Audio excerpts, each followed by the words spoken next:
The oldest and strongest emotion of mankind is fear, and the oldest and strongest kind of fear is the fear of the unknown.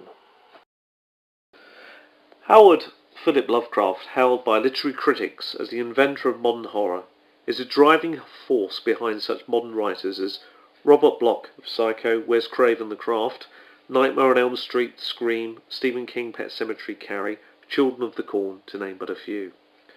He was born on August the 20th, 1890, in Providence, Rhode Island. Lovecraft always felt as though he was an anachronism of the time in which he lived. His great fondness for the ancient Greek and Roman civilization, as well as his love of such fantasies as grim fairy tales and Arabian Nights, provided the backdrop for the fascinating tales he would spin later in his life. By the age of 12 he had already mastered the standard English metres of poetry, and was mainly a poet until around 1917, when the life blood of Proust poured forth out of his pen and leaked mesmerising tales on the parchment stained with his imagination. Lovecraft drew much of his inspiration from the works of Edgar Allan Poe, whose style is evident in many of Lovecraft's stories. S.T. Joshi, a leading literary critic who has devoted much time to the study of Lovecraft and written several volumes about his life and work, says, Lovecraft's discovery of Poe at the age of 8 gave Lovecraft's writing the greatest impetus it ever received. Lovecraft's family life was filled with tragedy. In 1893, Lovecraft's father, a travelling salesman named Winfield Scott Lovecraft, became paralysed and remained in a coma until his death in 1898. As a result of this unfortunate turn of events, Lovecraft's grandfather, Whipple V. Phillips, a wealthy industrialist, sustained Lovecraft and his mother, Sarah Susan Lovecraft, until he met his death in 1904. From this point on, poverty would be Lovecraft's lot in life, until his ultimately and untimely demise at the age of 46, in 1937. Though Lovecraft loved his mother dearly, he suffered much emotional scarring from her, as she seemed and deemed him ugly, and for no apparent reason hated him for his father's poor health. She was hospitalised for her disturbed psychological condition, and Lovecraft made no special efforts to see her during her final days. Her death in 1921, however, led Lovecraft to combat suicidal tendencies. After the collapse of his brief and unhappy marriage to Sonia H. Green, Lovecraft lived with his aunt, Lillian D. Clark, until her death in 1932. He then moved in with his other aunt, Annie E. Phillips, Carmwell, and remained with her until his death. Some believe Lovecraft's greatest accomplishment was his correspondence with his fans of his work and other authors. It is estimated that he wrote over 100,000 letters in his life to such people as Henry Kuttner, Samuel Loveman, Vincent Starlett. The letters describe his feelings about his nature of life, his aspirations, and his interests. Some readers find these more fascinating than his works of fiction, and they unleash his true writing genius completely unfettered. This next section is titled Themes. Lovecraft's themes pierce very deep into the very heart and nature of mankind, revealing the truth of our inner selves we sometimes try to hide. Lovecraft spares no expense in opening his eyes to the horrors that lurk deep within us, ready to surface like a lion longing for freedom from the cage that restrains his wild nature.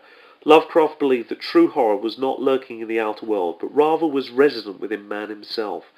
Literary critic Donald R. Burson, in his essay on Lovecraft's themes, Touching the Glass, puts it this way: the grand theme of the soul-shattering consequences of self-knowledge is the one defining notion onto which Lovecraft's other themes feed his confluence, rivers running into a common sea.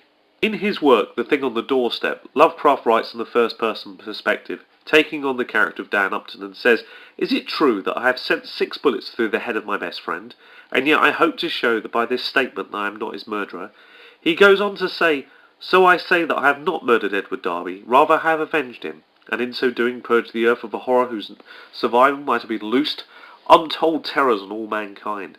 Edward Darby became involved in occult practice and married Asenath, only to find out later that she was not entirely human, but a dwelling place for a spirit named Ephraim. Asenath constantly took control of Edward's body and intended to completely switch places with him, allowing her to become fully human and unleash her total evil on the world. Dan's knowledge of this leads him to kill Darby and a desire to cremate him, so that Asenath cannot take control of Dan's body. In a letter Dan later is handed by a mysterious figure, Edwin instructs Dan to kill that fiend and cremate it before it moves from body to body. The evil, vile spirit that moves from body to body and tries to bring people under its subjection is symbolic of the evil nature humanity fights so hard to tame, lest it exerts unmerciful power over us. Lovecraft held a belief that we were all inherently evil and must constantly war with ourselves to prevent such destruction behaviour from the surfacing. Thing on the Doorstep also presents an interesting aspect of Lovecraft's writings, the tendency to provide an autobiographical sketch of himself within the characters. Edward Darby had Poe-like abilities, wrote poetry, had an interest in the supernatural, the macabre, and had an unhappy marriage that was ready to end in divorce after only 3 years. All of these are merely pages transcribed from the tombs of Lovecraft's life. Burleson defines another of Lovecraft's themes as oniric objectivism, a belief that dreams are a reality possibly greater than our waking existence, and all of mankind's dreams are an unfettered, unfulfilled whole and key to our existence. Though the idea was scoffed at in Lovecraft's day and labelled as weird fiction, research psychologists now believe in the validity of this belief and define it as a collective unconsciousness, one giant mind shared by all mankind that filters its way into our conscious existence by way of subconscious mind.